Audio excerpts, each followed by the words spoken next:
Good evening, everyone, and welcome to the licensing committee meeting.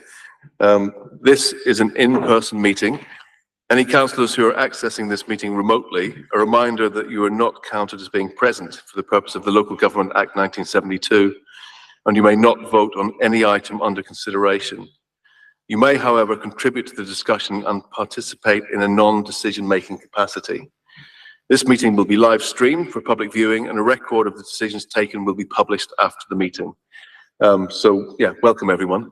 So we'll move on to agenda item 1, apologies for absence. We have apologies from councillors Kennedy, Maxwell and Rathbone.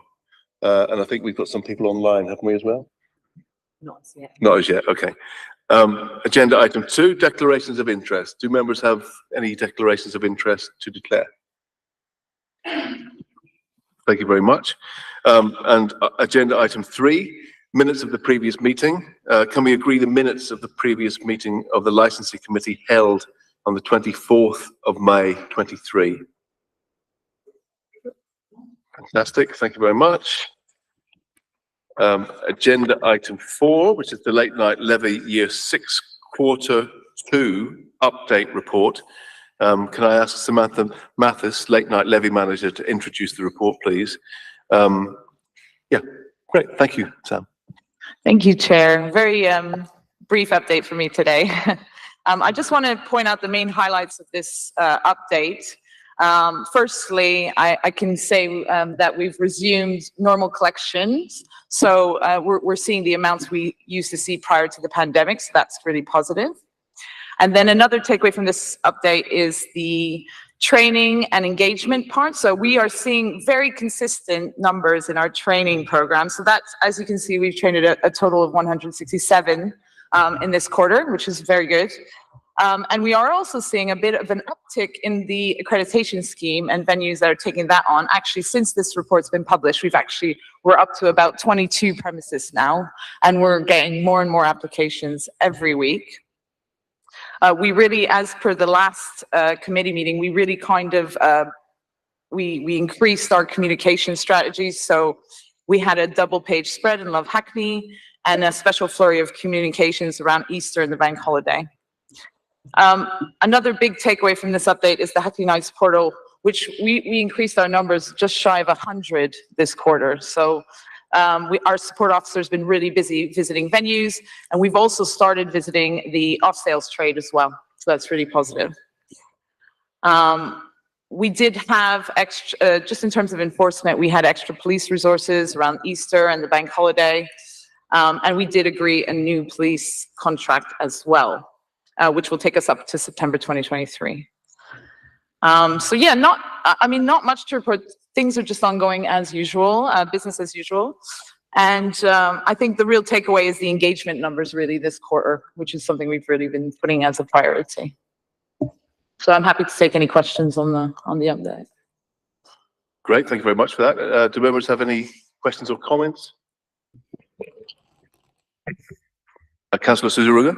Oh, just to say thank you very much for the report, and also to say that it's really good to see some of the outcomes in respect of the increase in reach and in respect of the drop in medical interventions. So we really welcome those outcomes, so thank you. Councillor Garbutt. Yeah, thanks. I'm just adding my thanks for another great report and for kind of, yeah, the update on where we've got to with the finances and the numbers increasing. I know that you said there's just a note in there about intoxication still being a big issue. Is that more so than before, or is that, just a comment? Sure. As you know, COVID vastly changed the kind of levels we were seeing. So we did see quite a lot of high intoxication when you compare it to pre-pandemic levels. And we're still seeing that. So it hasn't, you know, we did see a slight drop off, but we're still seeing that's like the biggest intervention that our medics, for instance, that's the biggest kind of area that they intervene in, really. Yeah.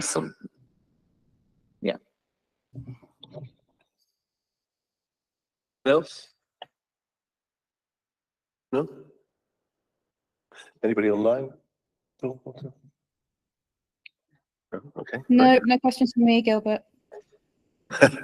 Thank you. Okay, so agenda item 5 then, which is the late night levy report. Following the end of the financial year 22-23, can I ask Samantha Mathis again, the late night levy manager, to introduce the report, please? Thank you. Yes, sure. So it was agreed that we would submit a financial report at the end of every financial year.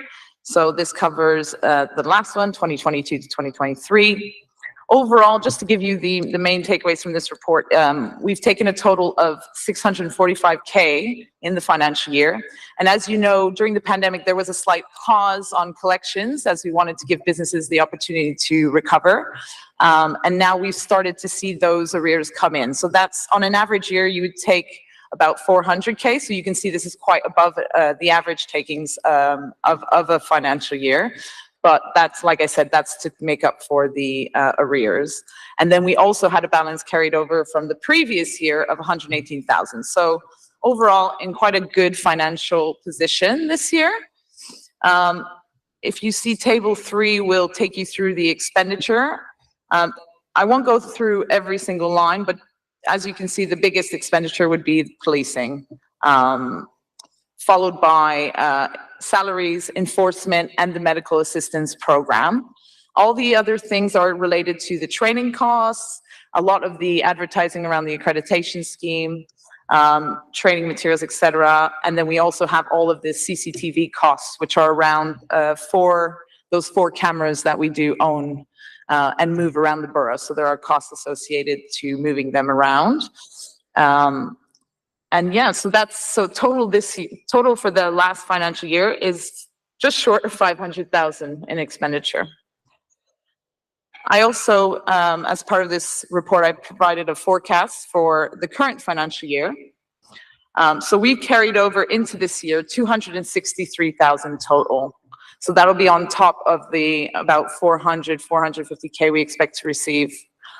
And I've just forecasted our spend. So our spend's a lot higher because the businesses, as part of the agreement via the late night levy board, we agreed that we would always vow to spend a certain percentage of what we take.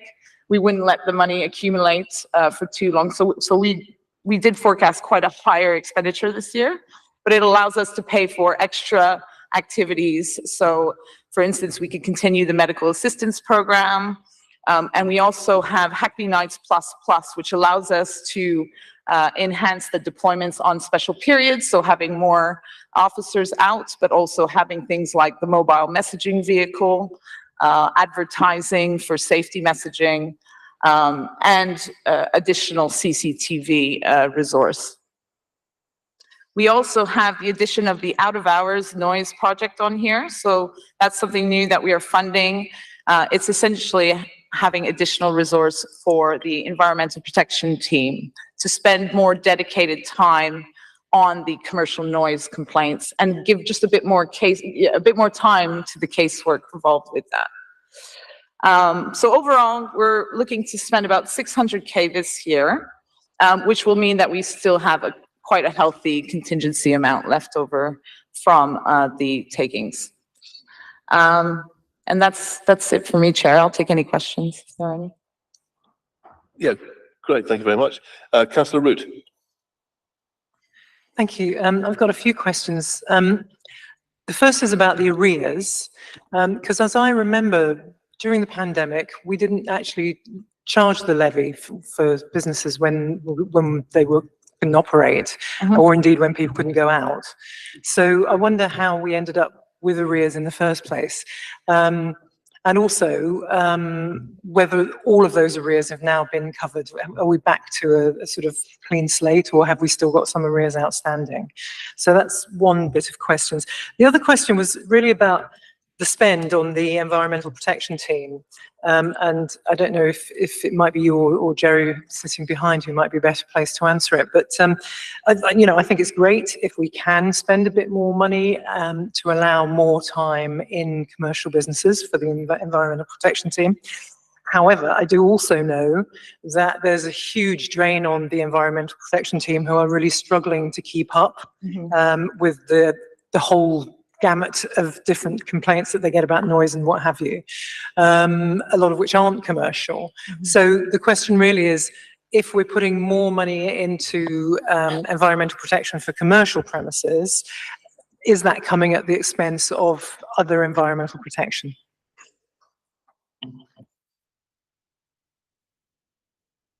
Okay, so in terms of the arrears, it was a bit of a complex landscape at the time, but essentially us as well as the other boroughs who had a late night levy got together quite early to decide to put all collections on pause, like you mentioned.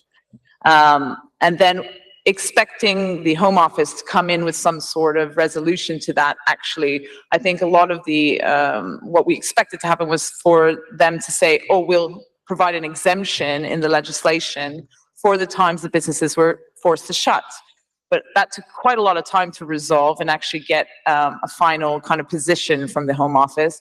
And in the end, they decided not to provide that exemption for businesses. So we resumed collecting. Obviously, I think out of all the boroughs, we probably gave them the most time to come to kind of, we were very quite, how to say, flexible with payment arrangements as well. So we did give them that extra time, but we are now pretty much, I would say most of the arrears are up to date. I think we still have some premises that are still behind and we're taking payment plans for, but all in all, we're in a very good, we're at a good position, basically. Does that answer your question? Yeah. Okay. And then in terms of environmental protection, no, it's not taking resource away from the residential. Actually, our team, there'll still be the same amount of officers out dealing with residential. I mean, Jerry might want to come in, but we have, this is an additional resource that focuses solely on commercial premises. Thanks.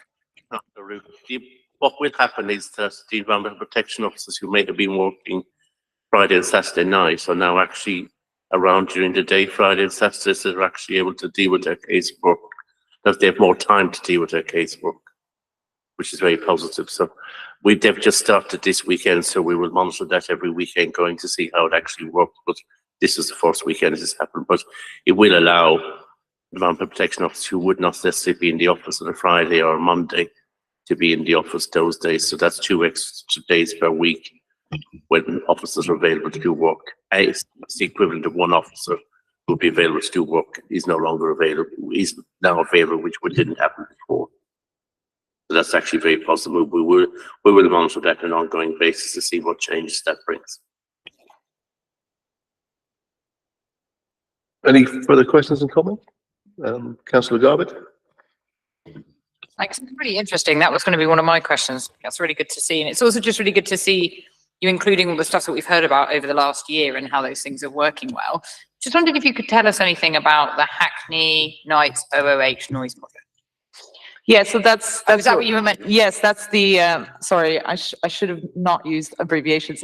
Out of hours noise provision essentially is what it is. So it enables the officers to concentrate on commercial noise on Fridays and Saturdays.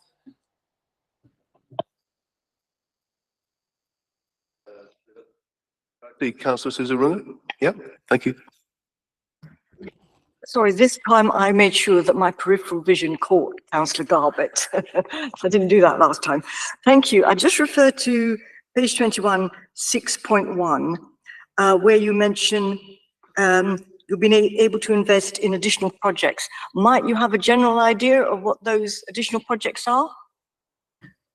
Yeah, thank you, Councillor. So yeah, the noise project would be one of those additional projects, and the Hackney Knights Plus, which is the enhanced deployments for special periods as well.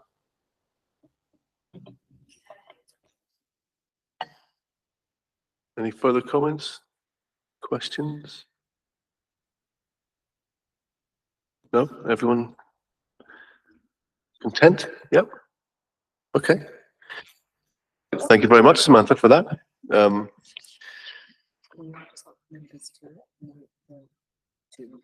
Yeah, if we could just note those two reports, that would be great. Thank you. So, agenda item 6, statement of licensing policy. The committee is to note that this is the last opportunity to comment on the policy. prior to it going to full council on the 24th of this month. So can I ask David Chewett, the Business Regulation Team Leader, Licensing and Technical Support, to introduce the report, please? Thank you, David. Thank you, Chair. Just turning to the report itself, members will recall that we presented the draft policy at Licensing Committee on March the 8th. So just want to assume that members have read the report, so I won't go through all of it, but just talk mainly about the consultation response and the consultation itself. So we went to consultation on the 15th of May, and that concluded on the 26th of June. There were 38 responses through the survey, so that would be colleagues in consultation team put a questionnaire up on Citizen Space. Have your say. There were 38 responses through that, and then another 6 responses, just open-ended responses. So the consultation survey itself just focused on 4 questions, if you like, around key parts of the policy. So those are in section 4 of today's report. So asked them a question about the core hours policy, which members will be familiar with, the outdoor hours policy, special policy areas, and also special consideration areas. And the report gives a bit of a analysis on the feedback that we've received. So in respect of the first question around core hours, LP3, about half disagreed with the proposed core hours policy, as you can see, but there was some suggestion maybe that there was some misunderstanding of the question, and the reason for that is in 5.3. So, for example, a respondent stated that they agreed with the policy, but left a comment that appeared to be a negative comment. What I would say is that the core hours policy is something that we're very familiar with, and it's a continuation, effectively, of what we published, or what's been in the council's policy since it became effective in 2018. And of course, that policy is just designed to reflect nighttime hours, if you like, and be balanced. So we've kept that policy as it is, but it's interesting to see what some of the comments that come back on it were. And then the second question, as I say, was around external events and outdoor activity. Obviously, when the policy was published or became effective in 2018, a fair bit's changed since then. Obviously, Business and Planning Act, as a response to the pandemic closures, has, if you like, added more pressure on outdoor activity. And so I think it was useful for us to just see what views were around our policy approach at the moment to outdoor activity. So you can see there's a 50-50 split in terms of agree, disagree as to whether it can support outdoor events. But again, this is something we have to balance with the need to promote the licensing objectives, and of course, outdoor activity, as you'll be aware, is somewhere that often is a source of nuisance. So we just seek to balance that as we have done. And then obviously special policy areas. So the difference with this policy versus previous iterations of the council's licensing policy was that there's no specific boundaries referred to, and if there are to be any special policy areas, those will be in a separate document and following a separate piece of work being undertaken. So we sought to explain that in the question, and then seek views on that, seek feedback on that. So you can see there that just in paragraph 5.10, about 2/3 of the respondents state that they disagreed with the proposal. However, I felt it's quite similar to the first question, where it appeared that maybe there was some misunderstanding of what the question was, because left a negative comment after stating that they had agreed with the policy. So there was something there. But again, policies are, as they've always had to be, evidence-based. But specific work to look at whether there is a need for any special policy areas is currently being undertaken, and will be consulted on at a future date once it gets published. And then the last main question, if you like, apart from monitoring questions, was in relation to special consideration areas. So this was proposed in the policy as to for areas where not at the level of a special policy area, so not at a level where there should be a presumption to refuse an application, but instead it's issues that have been identified, and we want those applicants to like specifically address those in their application. So ask the question around that. Again, paragraph 5.16, around half of survey respondents stated that they disagreed with the policy approach. For example, one respondent in agreement did state that it's good to raise awareness of the non-local operators, but then another person who also stated that they were in agreement felt that that shouldn't be something that should exist. So again, whether this was some issue around the understanding of the question may be the case. And then of course we had a number of open-ended comments. So there were 6 of those received in total. So from the police, which I'd expect the police to make a comment, colleagues in public health, the Dalston Pub Watch and the Shoreditch Pub Watch, a local resident and also a local operator. Police comments generally supportive of the policy, felt that there could be more detail in it in relation to specific types of business operation.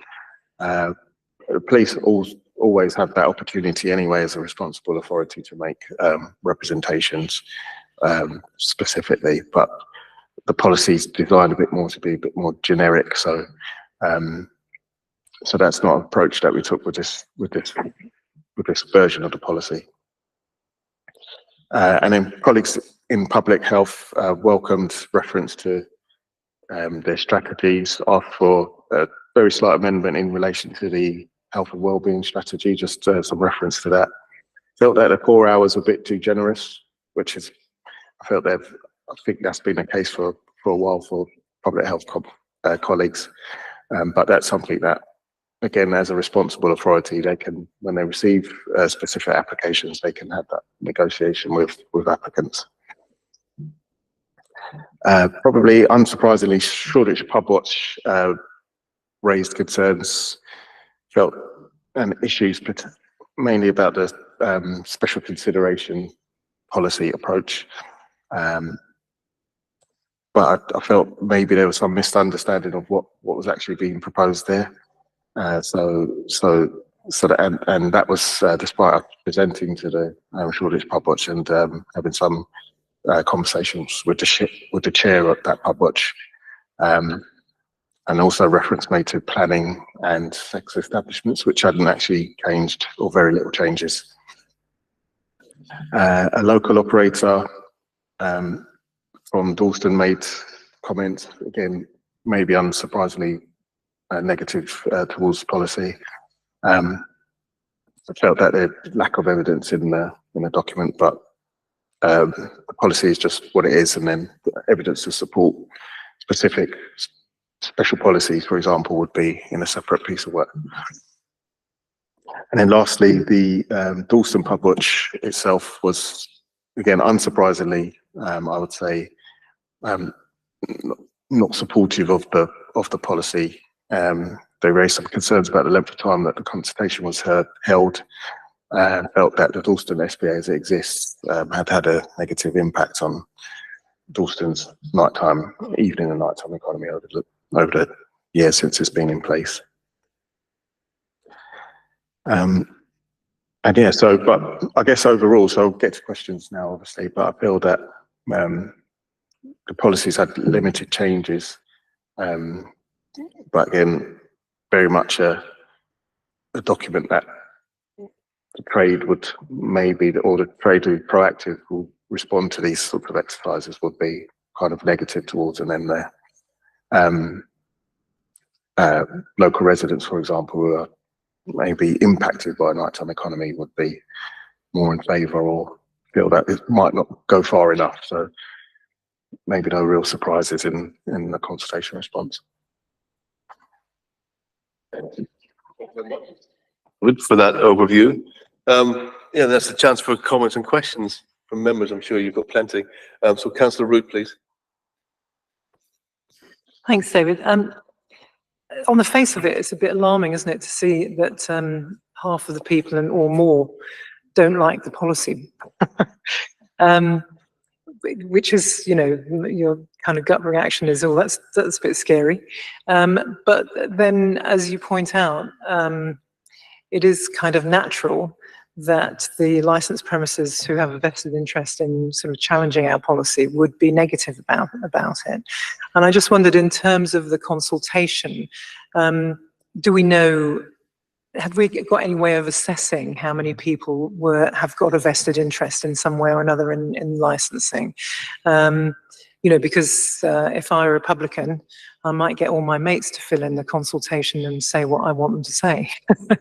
And so I suppose the question is really, you know, how valid is the consultation, or is it just an opportunity for people in the license trade to kind of put their way forward? And I suppose a broader question really is, as members of the licensing committee, how much weight should we put into this 50-50 and more negative feeling towards what we're proposing to do?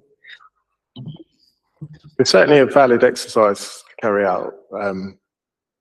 For the, I guess we have to consult, we have to, the legislation requires us to consult on the policy before it's approved by full council. And so it's certainly a valid exercise to carry out. I think in the report, there's an overview of results section, and that gives the percentages of the pie chart there, which on page 4, which gives the percentages provides a percentage breakdown of the responses. So about just under 17% of the responses were from owner/manager/employee of licensed premises. But obviously, with the response rate being quite low, it's a low base of responses. So the percentages from a statistical point of view should be borne in mind. So, but as to whether operators went ahead to campaign for people to give responses, I don't think that would have been the case with this particular consultation, just because of the low level of response rate that we've had on this particular consultation when compared to previous ones. I don't feel that that's been the case this time.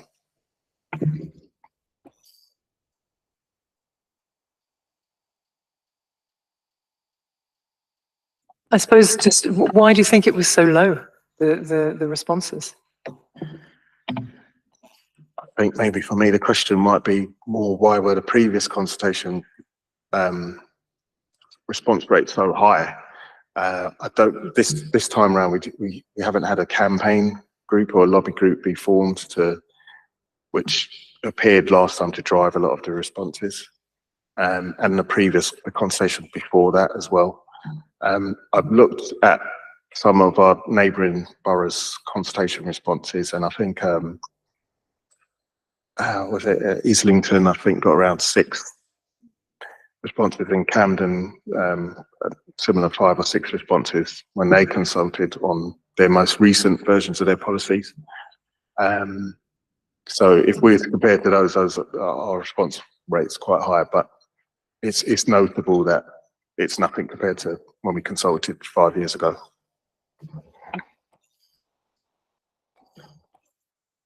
Jerry, do you want to come in on that as well?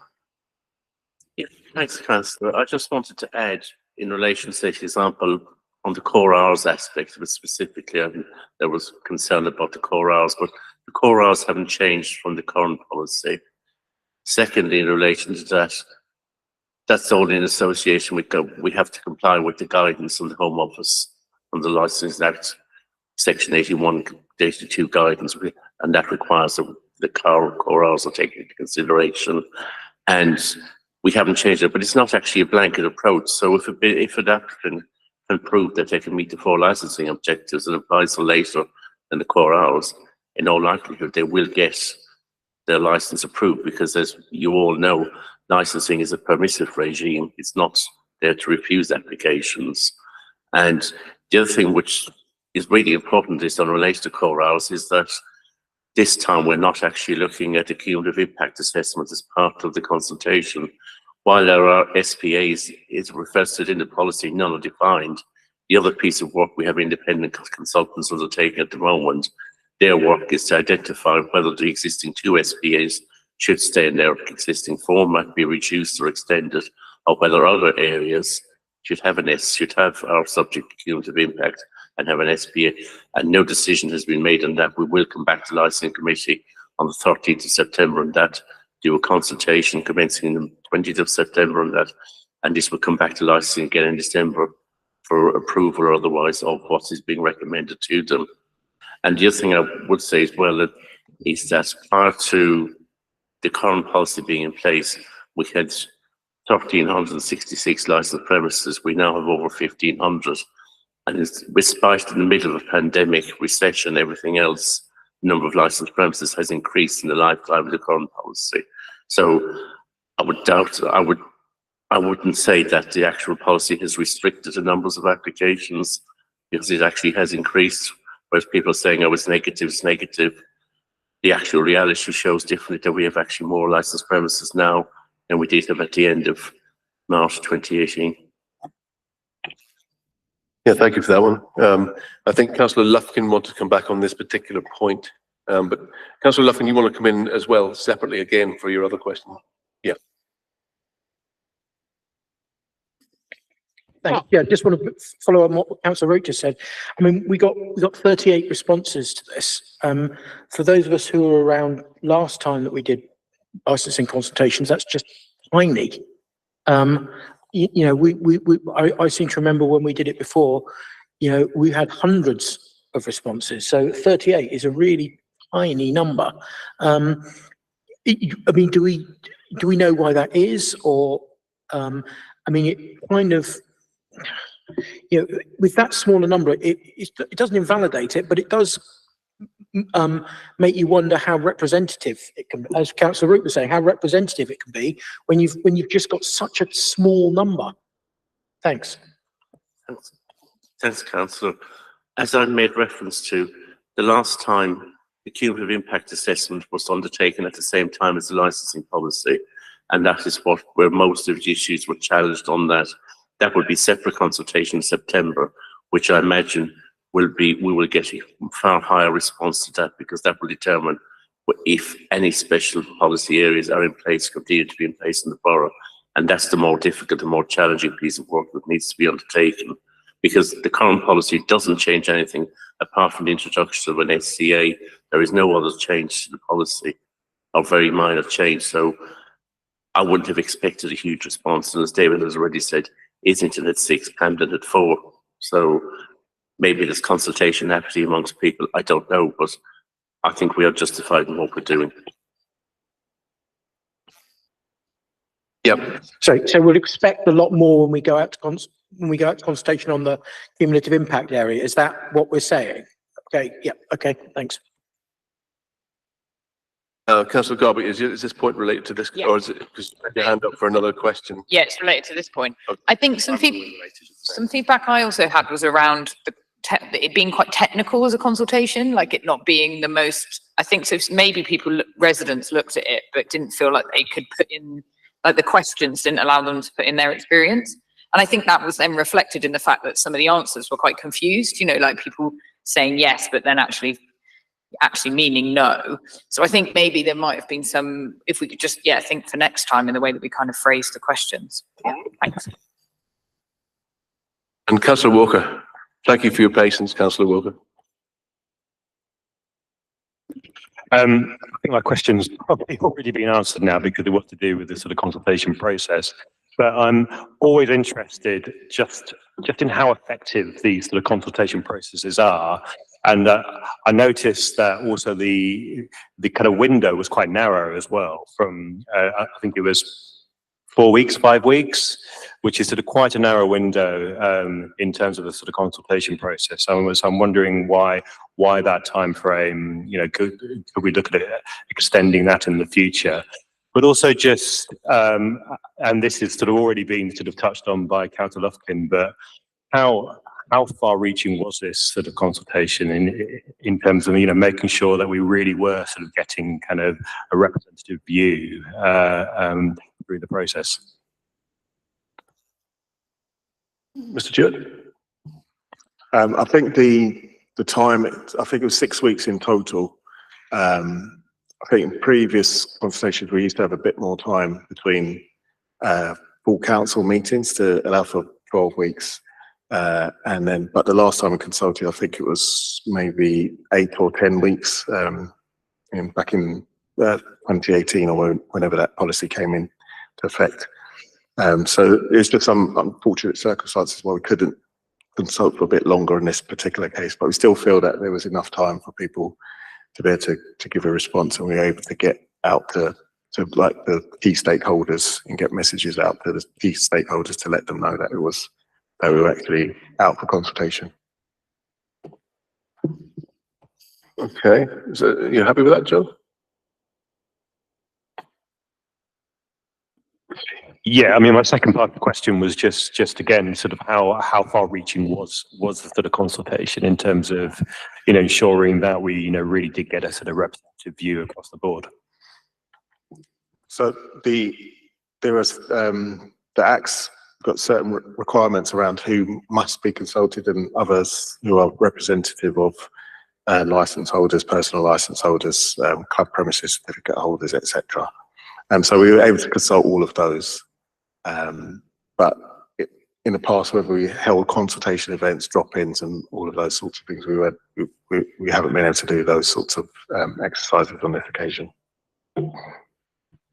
Okay, and then I had Councillor Lufkin with your original question, I think it was.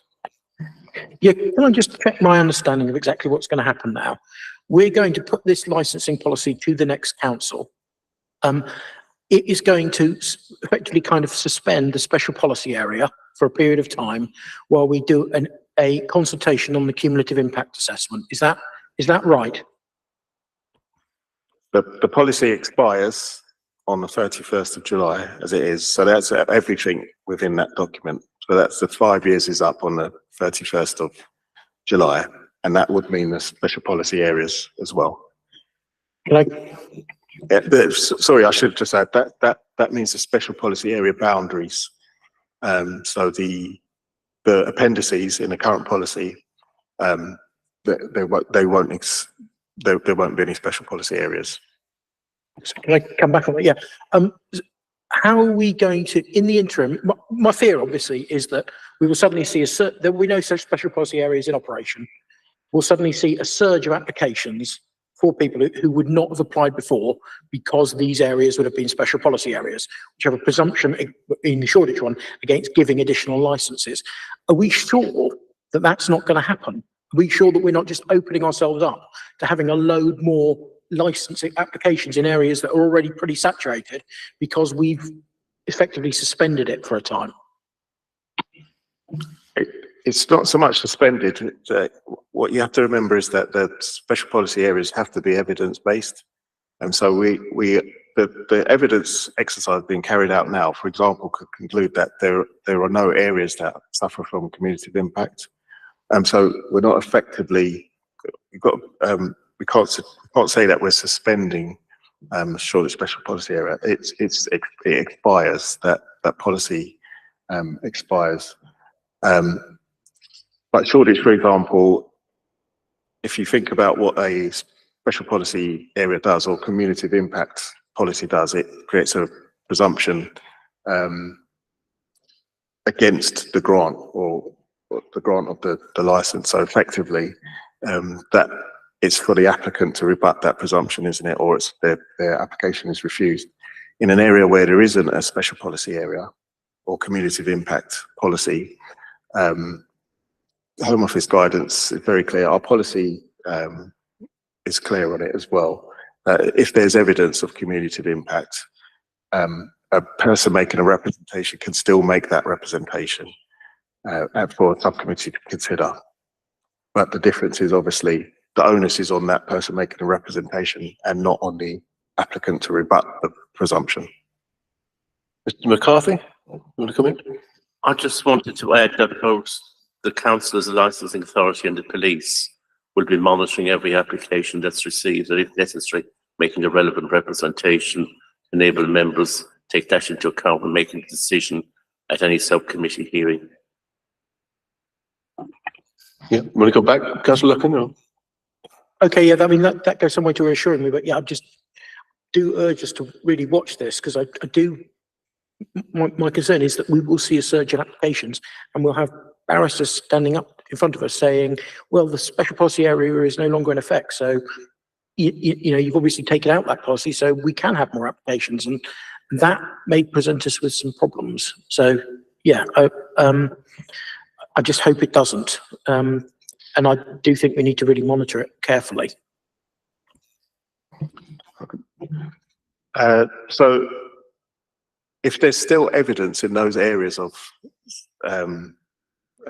those areas where those applications are made, if there's still evidence of cumulative impact, negative harm as a result of it, then that could be presented to a subcommittee for them to take into consideration. So although the policy disappears, I don't feel it's the case that the evidence just disappears overnight. So in the areas where we have the most concentrations of licensed premises, and our partners at police still have to deploy significant amount of police resource. We have enforcement officer resource. We have a lot of cases of antisocial behaviour, medics, a lot of the work that Samantha does. That all of those interventions and that the reasons why we commit all of those resources don't just disappear on the 31st of July. So that's what if we do get floods of applications, our evidence is still the same on the 31st of July as it would be on the 1st of August. Yep, thank you very much for that. I had you down, Zoe, but do you want to come in on this particular point? Because Councillor Ross wants to come in as well. So I just want to know, do you have a separate question as well as? Well, it's about the SPAs. Right. So this would be your question. Yeah. Okay. So I'm taking a bit of a different approach to Councillor Lufkin, and I'm slightly more concerned that we're agreeing a policy and we're agreeing approach from the SPAs and the SCAs without any evidence at this point. So at the moment, we don't have in front of us, this SPA has been really, generally as an approach, has been really successful. And that doesn't sit comfortably with me to agreeing to a part of a policy that I haven't seen the evidence that that policy is the thing that works. I think that's where I sit in a slightly different place to Councillor Lufkin in thinking that we have, I hear just from all the venues and people, involved in the nighttime economy, the kind of positive moves that's happened over the last 10, 15 years of working with the nighttime economy in Hackney, how kind of world renowned the Hackney Nights work is, and how, lots of the consultation responses from, it looked like a range of different people were saying a case by case approach is needed, exactly as you were just describing, that councillors have been doing, or members have been doing as part of the committee, which I feel should be the approach. It should be in a case by case, and it shouldn't be this presumption against. And I am slightly nervous that we are taking a decision this evening on a part of a policy that we haven't seen the evidence of. And I know I spoke to the chair about this earlier, and it will be really good to see what comes out of that review. I want us to be able to have a flexibility of being able to revisit the fact that we've even got this as a policy approach. And just to go back a bit, just because it kind of links to this comment, which is why I didn't say it earlier, but just about the vested interests of the people that are making comments. Like, yes, they are businesses, but a lot of them are very kind of small businesses and bring loads to Hackney in terms of employment. The nighttime economy works with the daytime economy, safety, the improved transport links, etc., etc. And both of the pub watchers did mention that the SPA restricts that smaller local economy, and it will only be the larger ones that are able to kind of put in an application. So that was my kind of, bundle of stuff around the way I feel about the SPAs. Do you want to come back? I mean, both of you can come back if you want, whatever.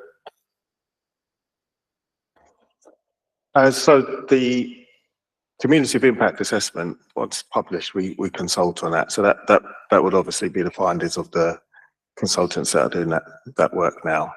So they could conclude that there are no no areas that are suffering from community impact at a level where there should be a presumption to refuse all applications. That could be the conclusion, or it could be that they feel that there are areas, but we publish that information and then go out to consultation on it, and then how we apply that will come to licensing committee for assessment and debate. So it's going to just be saying whether we should have them or have. So it's making a presumption that an SPA is a good thing in the first place, and then it's just deciding if we should have them or not, rather than saying having this. The SPA aimed to do this, and it was successful or not.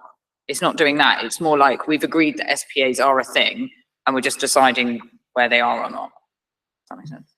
Yeah. So this policy, which is presented today, is the policy approach, and then community impact assessment will decide whether which areas should that approach be applied to, if it needs to be applied anywhere. Happy with that one? Well, I do have a concern that we're being asked to support an approach that I haven't seen any evidence of if the SPA is a thing or not. That's Okay. the bit that I don't know if other members feel that, or if people are just more comfortable. Well, Sorry, I missed that part of the question. Just repeating the same thing again about the policy. I think it's because they've come at separate times, so we obviously can't see the two things together and say, oh, this approach has worked, therefore it should be a policy.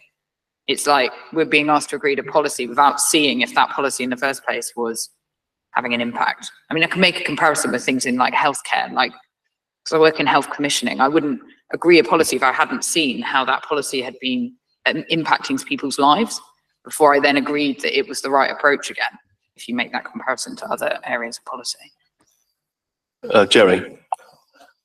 Just add on that, I hear everything you say, but the council has approved applications within both of the current SPAs, so it's not as there might be presumption against approval, but if they can demonstrate to meet the licensing objectives, they're likely to be approved again. So it's not as if it's a blanket ban. It's a presumption against approval. It doesn't necessarily mean that they will not be approved. Yeah, and I think that's interesting, because then if it wasn't in existence, would anything different happen? Like if we just agreeing things anyway, would it make any difference? And that's, I think, what we can't prove. Well, that's the question that comes up, isn't it? Is there any evidence to support, or is there any evidence that demonstrates that the existing SPAs have been effective? And that, I guess, would be a project which should have some research which would have to be carried out. How you'd actually do that, I'm not too sure about, but I guess that would be maybe something we could look at in future. Okay, thank you, David. I've had Councillor Moema just indicate. Just wondering, Councillor Moema, if you want to, is it a separate question or is it related to this? It's particular- related to this. Okay, go on ahead. Yeah, no, I just wanted to say I don't think I'm completely following what you're saying, Councillor Garbett, because it does sound like you're asking to prove a negative. And just to follow on from what the previous speaker has said, I've sat in many licensing hearings in both Dalston, Pure and Shoreditch, and in other parts of the borough. And the policy works in the sense that if somebody does meet a higher threshold, then yes, they get their license in those areas. If they don't, then they reapply or they don't get their license. And in much that it's just, the principles are the same. I would say, from my perspective, having done quite a few, the evidence is that if you didn't have the policy, then we would have saturation in those areas of licensed premises. And yeah, I just think we still take things on their own merits when they come to committee. And, you know, the evidence is the number of applications that are successful or not that meet the objectives, and that's all publicly available. Okay, thank you for that comment, Councillor Moema. I think Councillor Root wants to come in on this as well. Thank you, Chair. Yeah, I just wanted to say to Councillor Garbett really that I've been on the licensing committee for quite a while now. I've sat in lots of hearings in Shoreditch and in Dalston.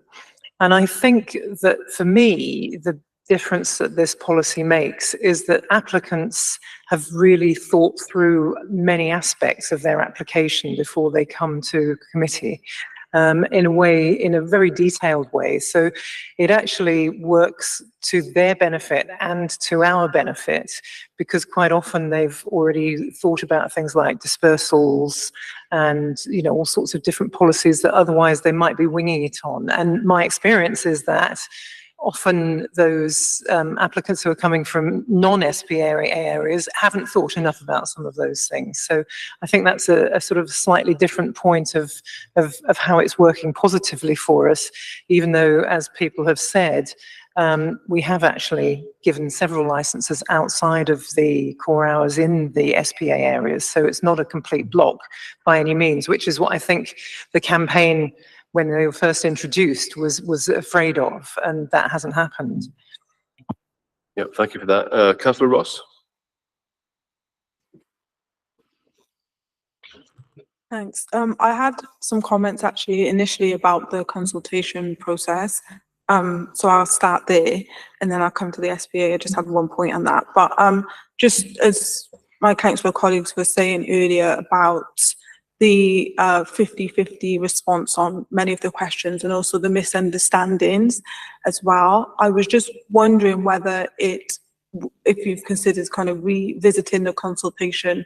I understand that there's going to be another one focusing on cumulative impact in September, but I'm just wondering, in terms of the kind of wider areas that were covered here, which may be of importance to local residents, whether it's worth kind of readdressing the points within this consultation, because I'm not sure whether I would opinion that this was a successful consultation, particularly as well because of the low response rate as well. So I just wanted to first ask that. And then my second question in terms of the consultation was that in terms of the responses you've had, both through the survey and the written responses, how far have they informed the draft policy, if at all? Thank you. Just so in response to the first question in relation to revisiting, we don't have an opportunity to consult again due to the timing of this version of policy expiring at the end of this month. But it's certainly something, I think Councillor Garbett, you made the point about the technicalities, and maybe that's something that we can think about in the future about how we phrase the questions. I do know my colleagues in consultation team like to understand the question, the policy and the exercise first, and then try to phrase it in such a way for to be a bit easier for a lay person to understand. But it's not always the case that we can do that, because ultimately policy is quite a technical document. So it's a case of how much can you break down a language for an ordinary person to be able to understand it.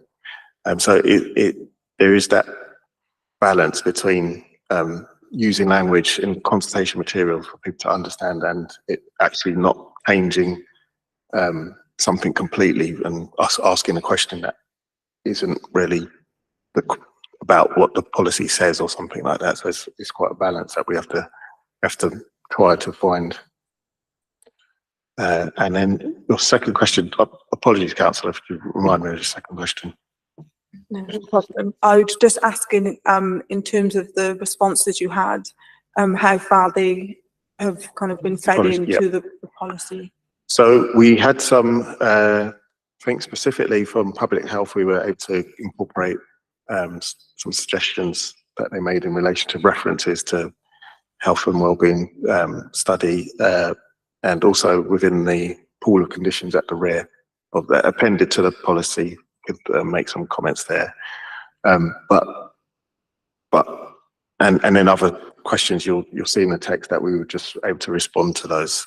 So we'll be able to build on those and when we report to full council. But where some issues were raised, we have been able to make slight changes to the document, but as opposed to wholesale changes, we wouldn't be able to make those without going back out to consultation at some point in the future. Sorry, just one follow-up. In terms of, I know you mentioned public health, and I think they had mentioned something around core hours. I think a resident did as well, just about it being later if possible. Is that something, even if you're not going to do it now, is that something that could be done? Could you change the core hours so that people aren't kind of licensed to be drinking from 8 AM in the morning, for example? Yeah, we could. That could be something that we changed in the future. Whether they're shorter, whether they're longer. 4 hours basically comes from the Home Office guidance. It makes a suggestion that an authority should, if you like, give an idea of what hours, talk about its hours approach in its policy. So that's where the core hours comes from. So in a future version of the policy, we could seek to change those if we wanted to. But as has already been referred to, when it comes to individual applications, there are many occasions where we go beyond the core hours or within the core hours. So it's really just a guide within the policy, but on individual applications, it could be quite a different outcome. McCarthy. Can I also add to that? I was going to mention that each application, public health can make a representation. They can negotiate with the applicant on the hours, but also we don't want to prevent somebody who might want to be going out in the evening, say to friends for dinner, to buy a bottle of wine their way to work or whatever. Yeah. You know, we don't want to be too restrictive on that either. So there's a very fine balance to be struck in that. And I can see public health by about 8 o'clock in the morning, but that does come within the guidance of the Home Office. But we need to strike a fine balance, and every application is judged its merits, and public health can negotiate with every applicant in relation to a new application that's made on the specific hours, you know, if they have concerns about that in a particular area where they may have concerns. Thank you, Mr. McCarthy, for that clarification. But basically, it's about people. So some people who are not going to drink want to buy some drinks because they're having an evening party, or they just want to get it in before work or whatever. You know, they planned a party or something, so we don't want to kind of restrict them necessarily. Do we have any further questions at all? Okay, Councillor Garbett. Yeah, I do have two other just minor comments on it, but just to go back to what we were talking about with the SPA, and do you feel like, just to go back to Councillor Mwema's comment about me asking to prove a negative, which is exactly actually what we ask licensing applicants to do. We ask them to disprove a hypothetical negative. It's the fact that I'm asking for us to prove our asking about a hypothetical negative is quite similar to what we ask the applicants to do. And I just think it is interesting hearing that people do expect a high quality of application, which we would do from a license holder in a saturated area, because it's up to them, as we've heard when we've kind of talked about the way that we approach hearings. You know, it is up to the license holder to be presenting a really good case around and knowing their surroundings, because obviously they don't operate just in their own kind of premises. But I think, I appreciate we're not probably going to move further on that. Can I just quickly add before we move on? That's not what I'm saying at all. And we ask people to provide mitigations. We don't ask them to prove that nothing is going to happen. In the event that something happens, we ask them to say what they would do. That's kind of as complicated as it is. I don't think we're talking apples and oranges. Sorry, what was that last bit? I said, I think we're talking apples and oranges because we're asking people what they would do in the event that something happens. Whether in the SPA or outside it, there are different levels of mitigation. We're not asking people to prove a negative in that case when they come to hearings, because that would be absurd. Okay. And then I just have two minor comments. I think there's a typo on number 2.3.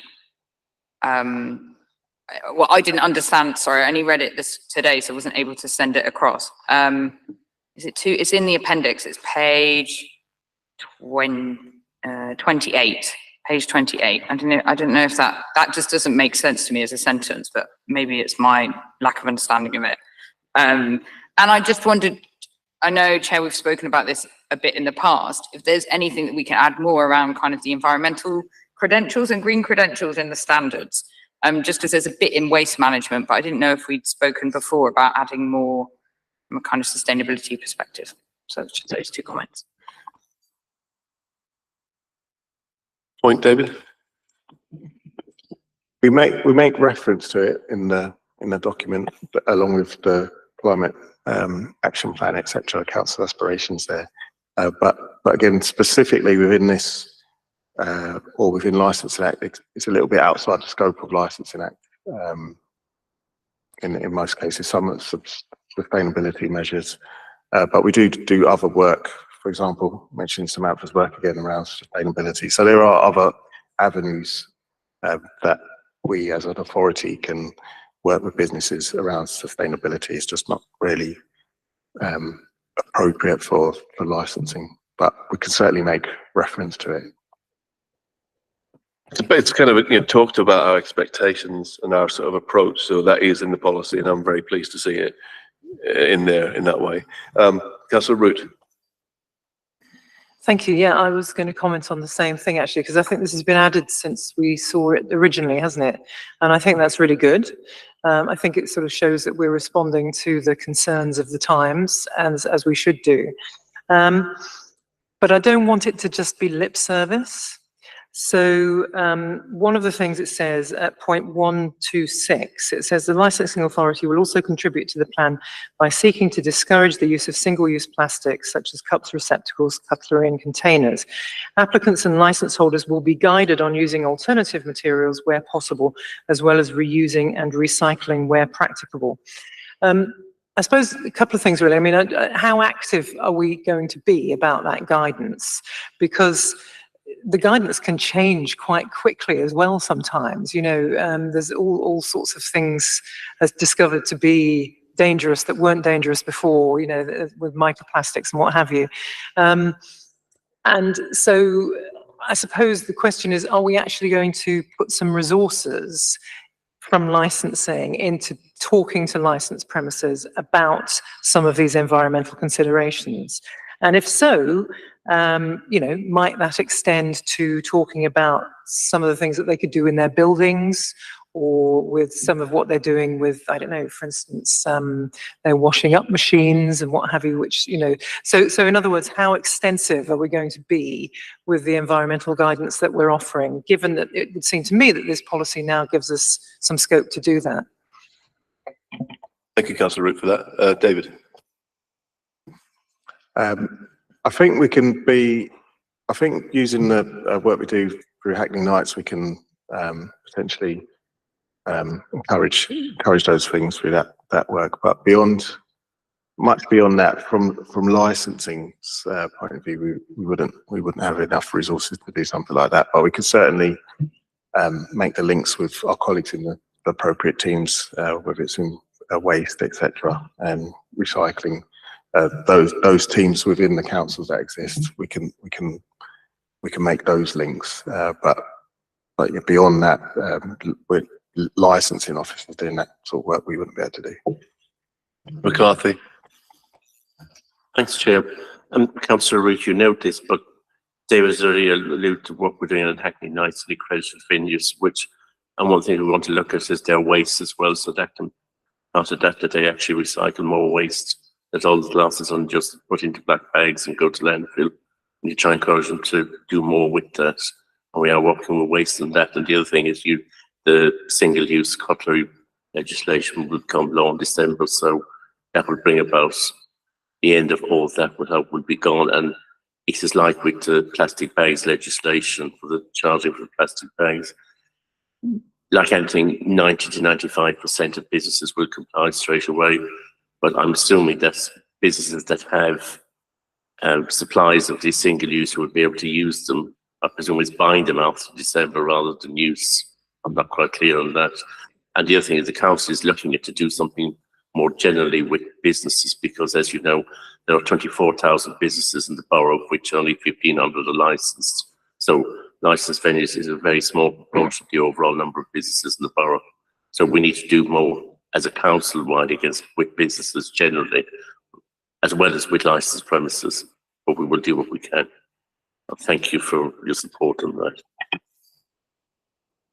Like, I mean, I will say that sometimes, single-use plastic could be seen as a public nuisance if they end up all over the place. So, that is one of our licensing objectives. So it is something that we should be looking at if it's an issue, I would suggest, anyway. Councillor Walker. Well, just a comment really, and just to say that I feel that the kind of ambition of the climate action plan should be matched by the ambition of this committee as well, and especially around sort of issues of single-use plastic. And we had a really good debate and conversation about it at the last SEC committee, I think it was as well, looking at this particular issue, and we really sort of push yourself sort of on that issue to say, this does really have to fall in line with how, as a council, we are rolling out the climate action plan across all areas of the council, and that really should kind of match the ambition as we go forward. Thank you for that comment, Councillor Walker. Councillor Sizarunga. Thank you, Chair. In the comments, there was mention that SCAs are basically pop-up SPAs, and they could pop up anywhere. And there was a concern about this, who was determining the independent cumulative impact surveys. So how does that work in terms of a timescale, and how will that timescale work with our subcommittees, which we have quite regularly, the application subcommittees? How are you going to marry those two timescales up when an application comes up and we're sitting on the licensing? Will that marry up with the so-called independent cumulative impact survey? How does that work in practical terms? Well, just the first part about that comment about SCAs being able to pop up. An SCA wouldn't be able to pop up without evidence.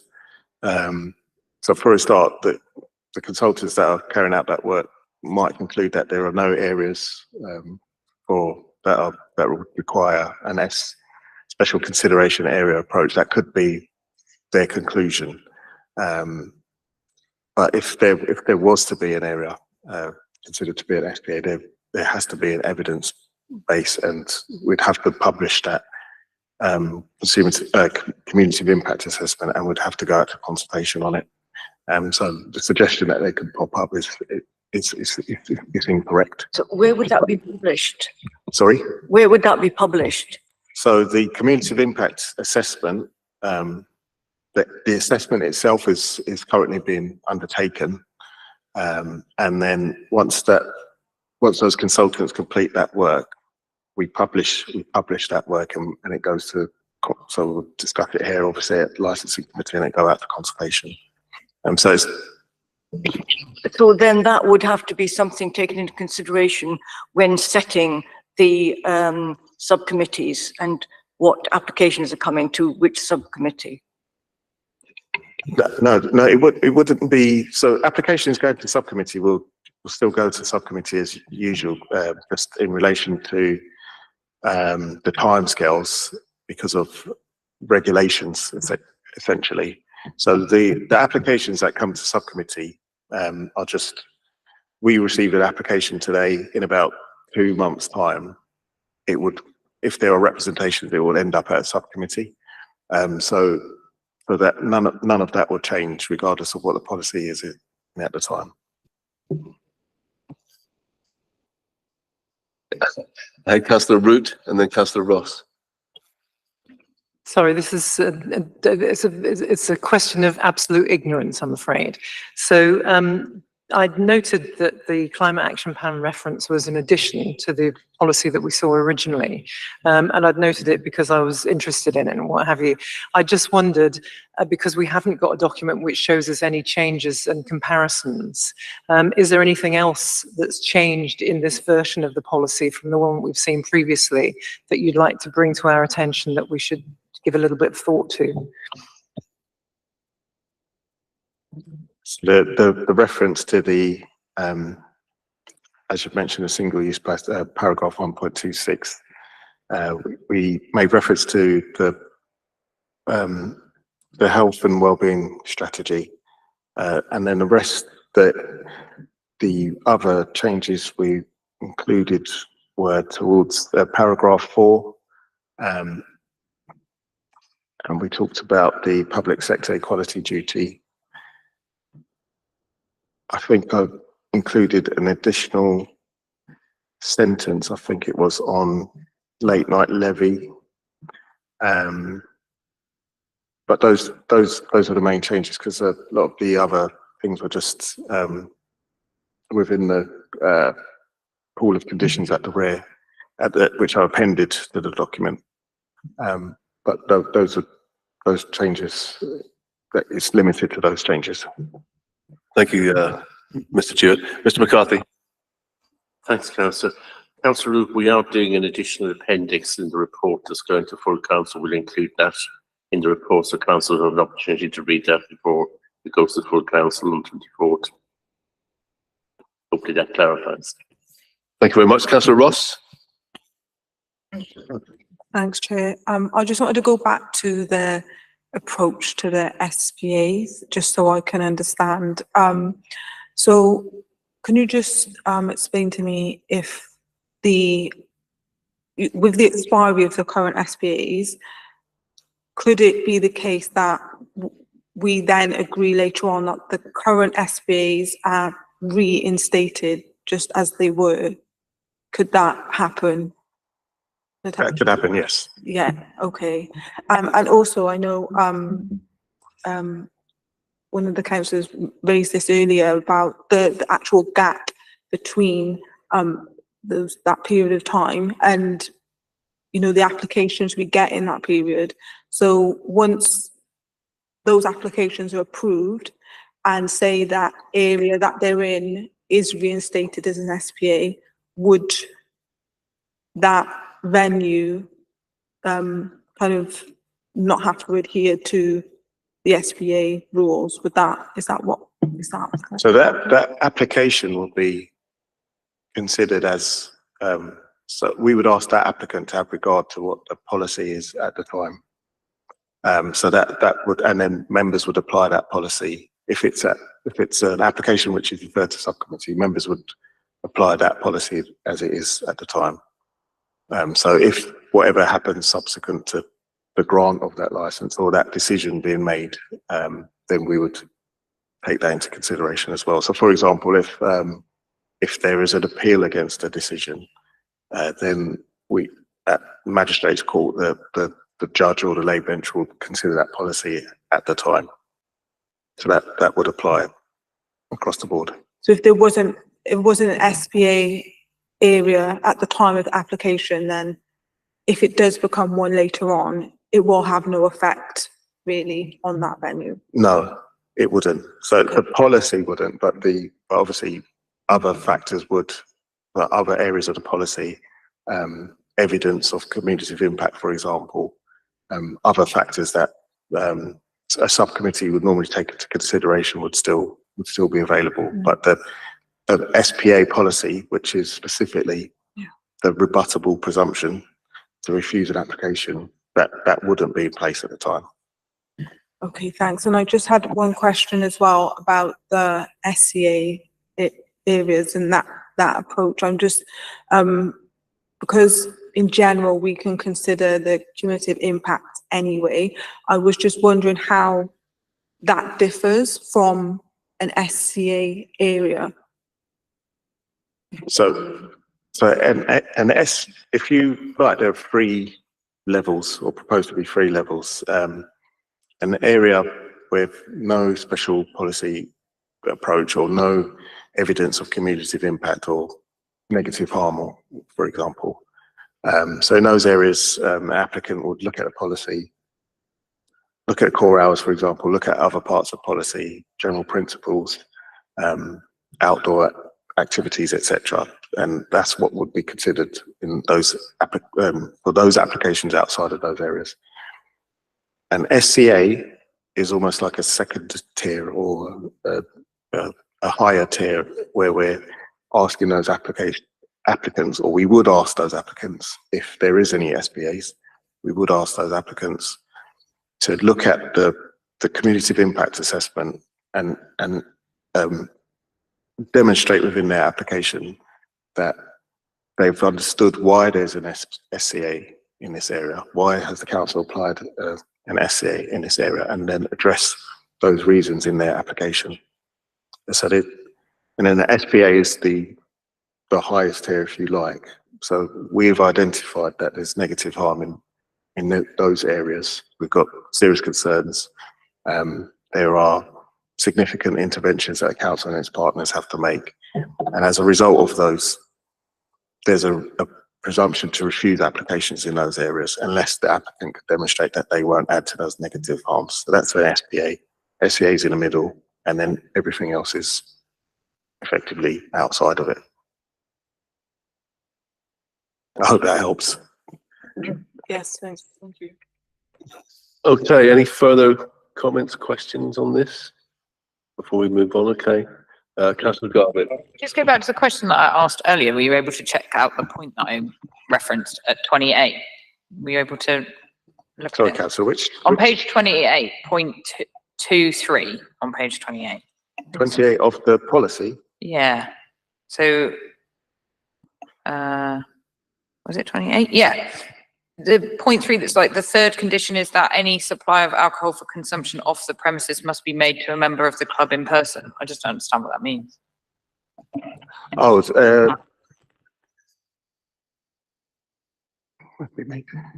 sorry, third condition means that. Put me on the spot here.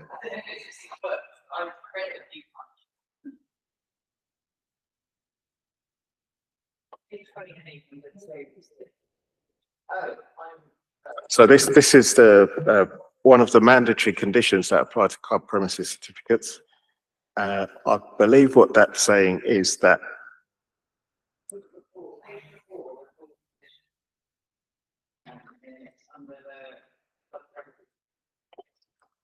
what I think that's I've got it just online as the individual. I've got it just open online on the individual policy. It's just the page before the pool of. So it's in the document at the mandatory conditions, and it's the mandatory conditions that apply to club premises certificates. I'll double check that we've got the wording of this correctly, but I think what it's saying is that if there's an off sale at a club premises certificate, it can only be the club member that purchases that off sale and not their guest or their a guest of that club member. But I'll double check that. That's correct. Okay, thank you, everyone. Any further questions, comments at all from members? Okay, Councillor Ross. So I just have a quick one, which you might be able to answer. It was just about the deregulation, which I know has been in place for a while now, but being new to the committee. I was just wondering where kind of live music was deregulated. I just wondered whether does that mean that anyone who wants to play live music needs to seek permission through a different regime other than licensing, or do they just don't need permission at all?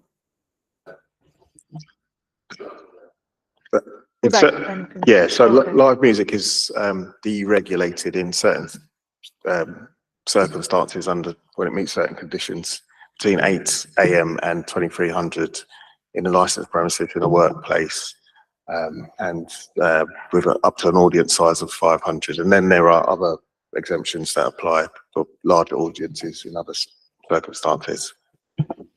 So, but essentially live music between 8 and 11 is deregulated. Okay, in licensed premises, so not really like external, in a park, for example. It could be in a park because it's deregulated in a workplace, and a workplace has quite a wide definition. So a park could be a workplace, but the key part of the hours and the audience size. Thank you. Okay, great. Any further points to raise? Everyone content? Online? Everyone okay online? Yeah, brilliant. Okay, so We have to, can we agree to the recommendations set out in the report and to commend the policy to full council for approval? Yeah, great, agreed. Thank you very much, David, for that. So let's move to agenda item 7, any other business? Members are to note that licensing subcommittee dates for September, December have been circulated. And please let Natalie know your availability as soon as you can, please. That would be very helpful. Any further business at all? Any other business? No? Good. So there's no further business for consideration. There being no further business, I now declare the meeting closed. Thank you very much. Good night.